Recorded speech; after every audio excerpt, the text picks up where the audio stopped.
So this is out of the Journal of the American Heart Association. And I'd like to say as a side note before I read this,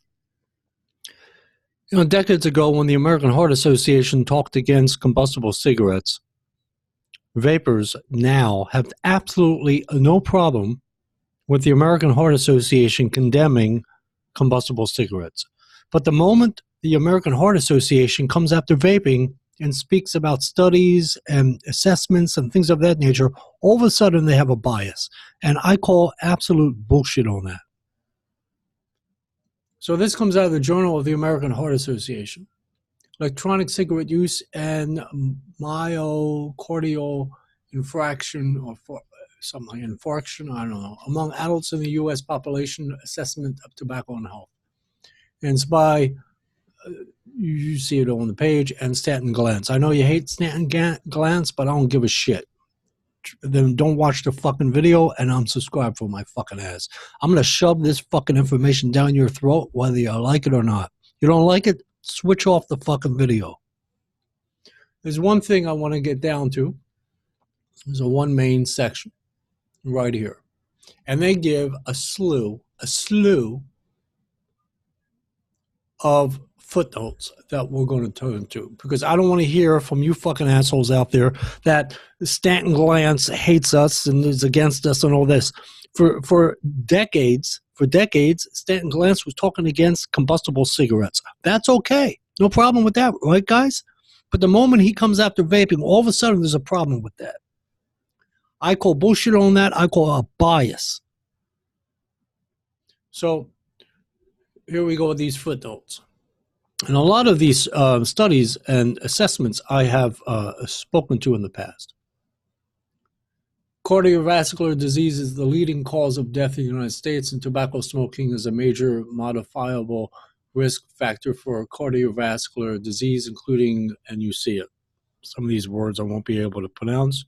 You can read them on the page, and you'll get it from there.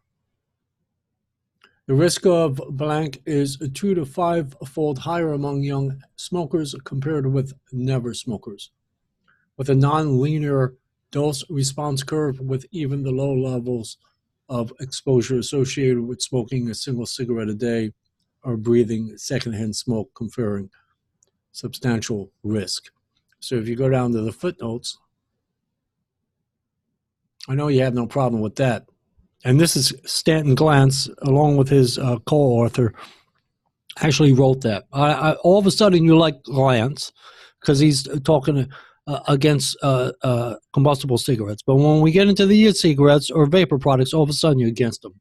There's such bullshit in the fucking quote-unquote vaping community and industry. It's fucking insane. You guys are out of your minds. So, quoting from out of here, and this one, quoting out of the United States Department of Health and Human Services, quoting out of the British Medical Journal, another one, and then something with circular or something like that, circular or something. And this is in Glantz, the Glantz you're thinking of, because that's actually the, here. This guy here is also writing along with him in regards to secondhand smoke. All right, now let's get into the e-cigarettes. If you don't like this video, turn it the fuck off and unsubscribe from me. I'm going to continue to put these goddamn studies down your throat, so to speak, whether you fucking like it or not. So it says e-cigarettes are promoted as a smoking cessation device, a less dangerous way to self-administer nicotine than conventional cigarettes. And people with cardiovascular disease are using e-cigarettes as a smoking cessation aid. Like conventional cigarettes, e-cigarettes deliver nicotine as an inhaled aerosol of nicotine and ultrafine particles. Fine particles increase cardiovascular risk. E-cigarettes and combustible cigarettes have similar effects on, and you see it function, which increases the risk of cardiovascular disease. E-cigarettes increase oxidative stress and the release of inflammatory mediators induce, and you see it, activation, aggravation, you would see it. I can't do these words. Don't even want to think about it. In mice. Acute exposure to electronic cigarettes with nicotine increases blank stiffness and cardiac sympathetic tone, reflected in heart rate variability in a way associated with increased cardiac risk.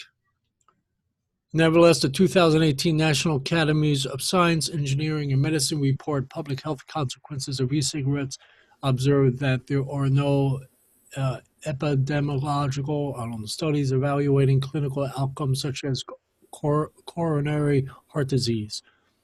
This lack of data on e-cigarettes and clinical and subclinical outcomes represent a major research need.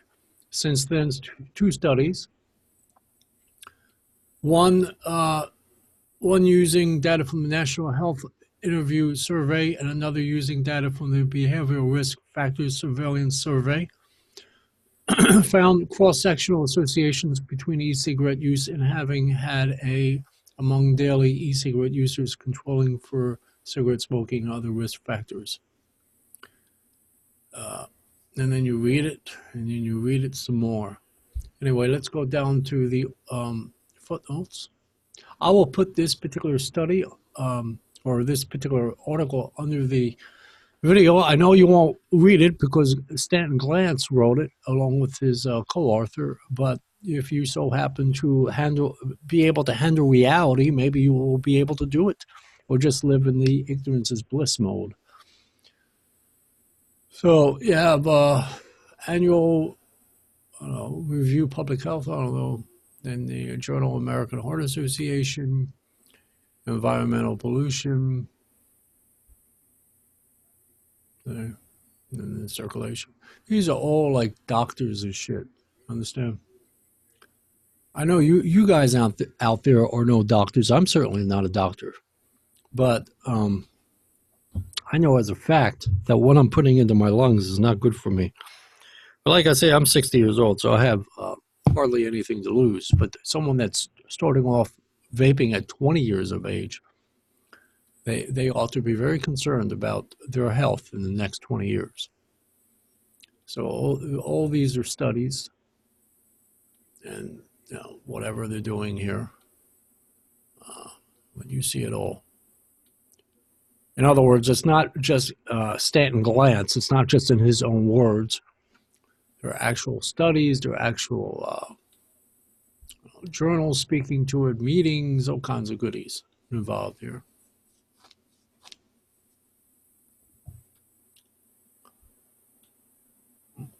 So like I said, I'll put this link under the video, and if you so happen to have the guts enough to read the links and cross-reference the links, then more power to you.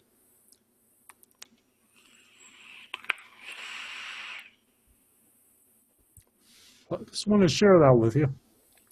As time goes by, there's more and more studies coming out showing that there are issues with vapor products or e-cigarettes. There are problems with this, guys. It just is. Now, I'm 60 years old. I have a choice to put this into my lungs, to put it into my body, to put it into my brain. I take that risk every time I vape on my RDA. I take that risk. But I only have like 10, 20 years left. But someone at the age of 20 years of age or late teens, someone over the age of 18 that is vaping, for the next 20, 30 years, it'll maybe lay dormant in you, or maybe it won't lay dormant in you. Maybe you actually wind up having lung problems, 5 years out. Who knows? So by the time the person's 20 years old, by the time that person's 25 years old, all of a sudden you start having problems. Who knows? It depends. It's usually a case-by-case basis.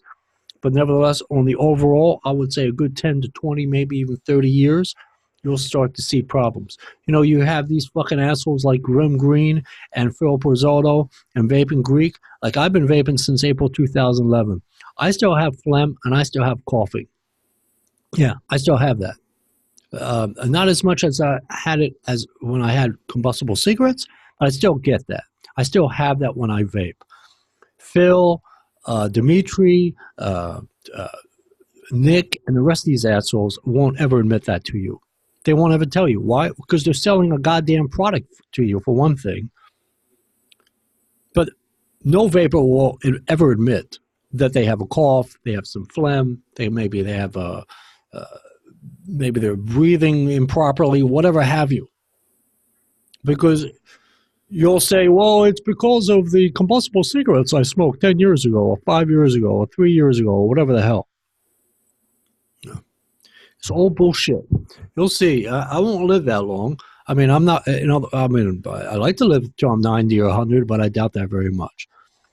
Meaning naturally, with some vaping issues that will come probably in my 70s. But the point is, I figure another 10, 20 years, I'm in a hole in the ground. But I can guarantee that there will be problems in my lungs eventually, and bad problems for that. And I am willing to enjoy my nicotine flavored experience with all my devices for the next 20 years. But what I am concerned about are those that are at the age of 20 or 30 even, that start to vape. And because it's such a self-centered and selfish and pity me and feel sorry for me and all this other bullshit, quote-unquote, community as well as the vaping industry, that 20 or 30-year-old is, quote-unquote, conned into vaping, thinking it's the greatest thing known to mankind, only to find out when they're in their 60s they have freaking problems with their lungs, with their cells, with their brain activity, who knows what else have you. I'm willing to take the risk. I am also very willing, and I have been very willing, to face the facts that vaping is not all that great for you. No, it's not. Anyone that says otherwise, full shit. They're either selling a product, or they're in denial, or ignorance is bliss. But I'm willing, as an adult, to take the risk with vaping. I know it's going to harm me eventually. I know it's harming me now. But I will take that risk unless I want to kick nicotine. And the irony about vaping is that even if you kick the nicotine habit, you go down to 0 milligrams, you still will have problems because you still have all the flavors, you have the heat, you got the coils, you got the cotton, and all this other shit. So I know you guys hate reality. I know it. But on this channel, you're going to get it one way or another. You don't like it? Click off the fucking video. Give me 1,000,000 thumbs down. And unsubscribe. And on that point, you guys have a good one. Bye-bye.